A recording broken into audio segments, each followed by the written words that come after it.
make sure I'm ready for this video real quick. Got my notes? Check. Pepsi? Check. Sunglasses? Check. Hat? Check. And yes, thick skin? Check. Let's go.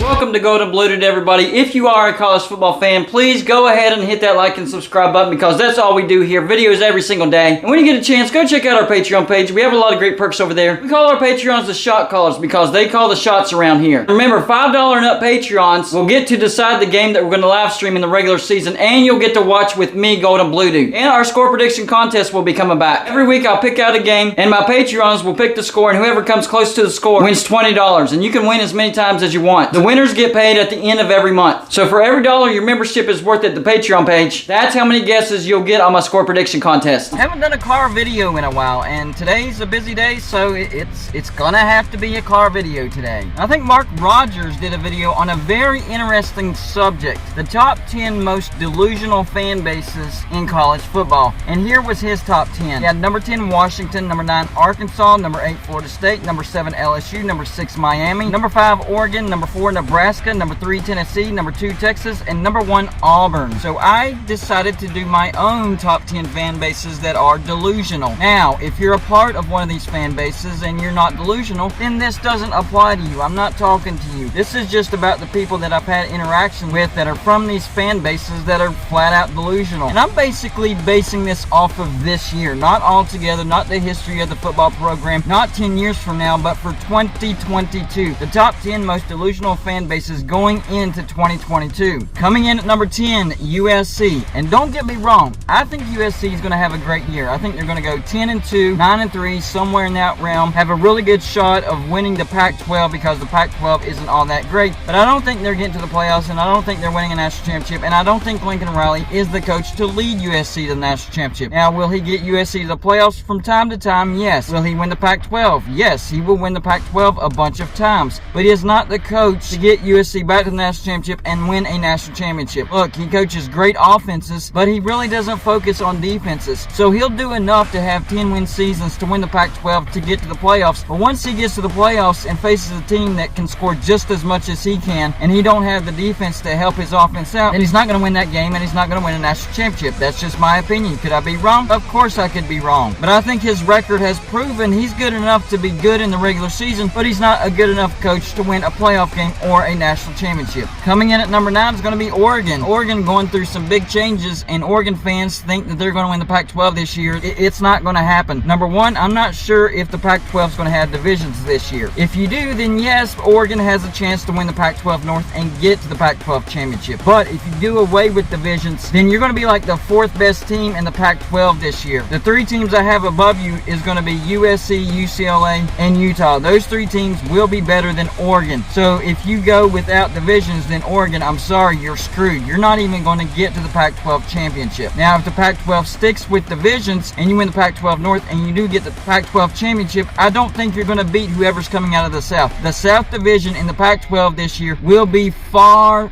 better than the Pac-12 North. I think Oregon's going to go in the neighborhood of 8-4 or 9-3. If they had divisions, yes, they'll get to the Pac-12 championship and lose in the Pac-12 championship. If you don't have divisions, then no, you're not even making the Pac-12 championship. Coming in at number 8, Texas Tech fans. And the reason I'm saying Texas Tech is because last year you fired Matt Wells after going 5-2 in the middle of his turnaround season. And Texas Tech fans come back with, well, he was not recruiting well. I understand that, but you're Texas Tech. So you fire the guy in the middle of his turnaround season, and now you have to build from the ground up, and you're expecting Texas Tech to be a 7-5 or 8-4 team. I'm sorry, that's just not going to happen. Texas Tech is going to be one of the worst teams in the Big 12 this year. It's going to be close between Kansas, Texas Tech, and TCU, bottom of the barrel. Now, if Texas Tech gets lucky, maybe they can get to a bowl going 6-6. But I looked at their schedule. It's not looking good for Texas Tech. I don't think you make it to a bowl, and I don't think it was a good decision to fire Matt Wells in the middle of his turnaround year. What are you thinking? Now you have to rebuild from the ground up all over again. You just set your program back another 3 to 4 years. And I'm not saying that you didn't hire the right guy. He very might well be the right guy, but he has to start from scratch. Is he recruiting very well? Yes, he is. Texas Tech is recruiting in the top 20 right now. Now, whether it turns out to be the top 20, we'll see. It's early in the game. But yes, Texas Tech is recruiting well right now. But having to restart and setting your program back 3 to 4 years, I don't know if that was a good decision or not. And you're definitely not going to have a great season in year one. Number 7, the only group of 5 fan base that makes an appearance on my top 10, and that's Boise State. The biggest problem with Boise State is they're thinking they're getting into a power conference, no problem. They're upgrading their facilities. They're expanding their football stadium from 37,000 to 40,000 to meet Big 12 requirements and pouring a lot of money into their other facilities. And I'm not saying Boise State won't eventually be in a Power 5 conference,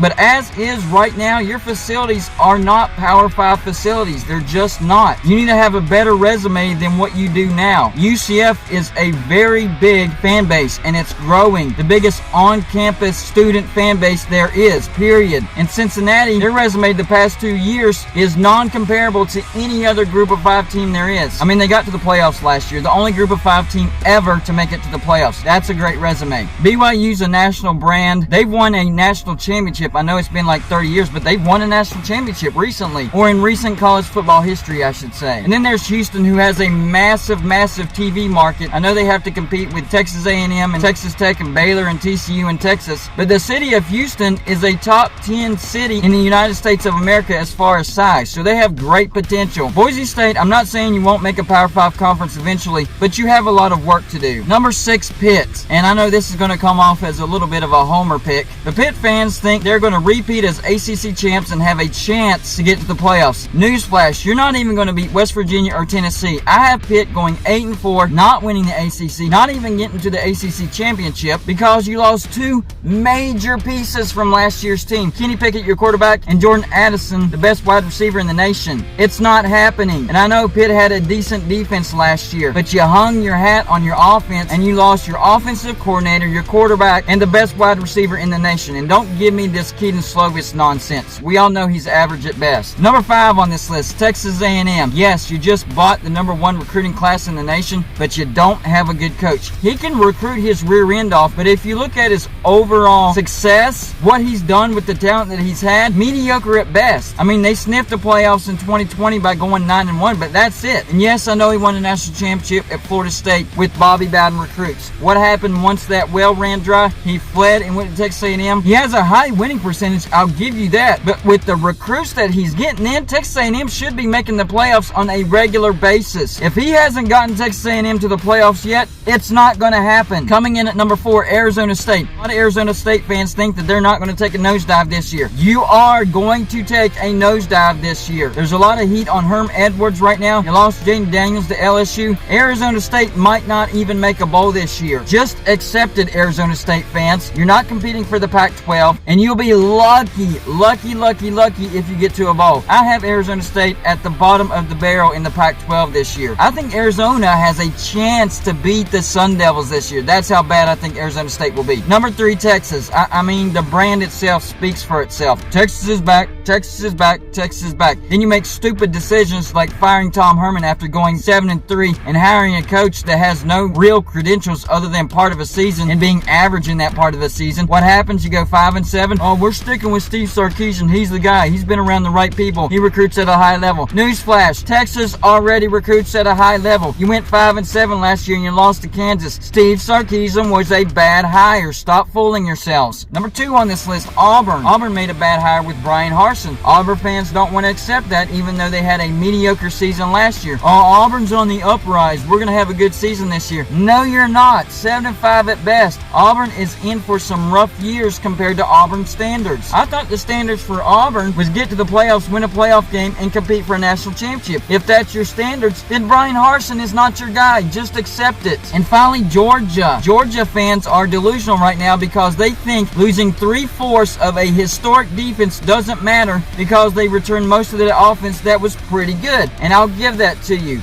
Georgia has a pretty good offense, but your defense will take a step back. I still think Georgia will have a 10-win season. I still think Georgia will probably win the SEC East, even though the competition in the SEC East will be much higher. The problem with Georgia this year is you will actually be in 50-50 football games, which means you'll actually have a chance to lose a game in the regular season. Go back and look at last year. You blew out pretty much everybody. I know that first game was a close game against Clemson, but if you go back and watch that game, Georgia pretty much controlled that game. Clemson was not winning that game. It's not going to be like that this year. I think Georgia will pick up a couple of losses because they're going to be in some 50-50 football games, and Stetson Bennett can't win a game for you. He's a quarterback that will not lose a game for you, but he's not a good enough quarterback that's going to win those 50-50 football games for you. Mark it down right now. But I will say in the future, I do think Georgia will get back to the playoffs and will win a national championship. Just not this year. And of course, I made sure to say I'm basing my rankings